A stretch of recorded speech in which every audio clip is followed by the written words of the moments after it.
Nem todo dia vai ser um dia bom, nem todo dia vai ser fácil, nem todo dia vai ser um dia com todas as portas abertas. Tem muita gente que tem se frustrado porque tem começado uma jornada de fé, tendo uma expectativa de que caminhar com Deus vai fazer com que tudo seja mais fácil. E não é verdade. Não é. A gente começa a caminhar com Deus e à medida que a gente vai se estabelecendo num patamar, Deus permite que a gente enfrente novos desafios para levar a gente a novos patamares. Eu gosto de falar que você só é promovido onde você é aprovado. Então hoje eu tenho patentes que eu carrego, que elas foram conquistadas ao longo de lutas que eu enfrentei. Mas se eu quiser acessar novos lugares em Deus, Ele vai permitir novos gigantes, novas tempestades, novos desertos, para que eu acesse novas patentes.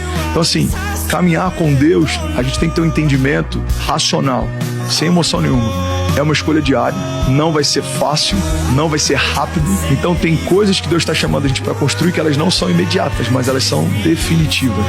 Então não é sobre começar bem. A Bíblia diz que melhor é o final das coisas do que o início delas.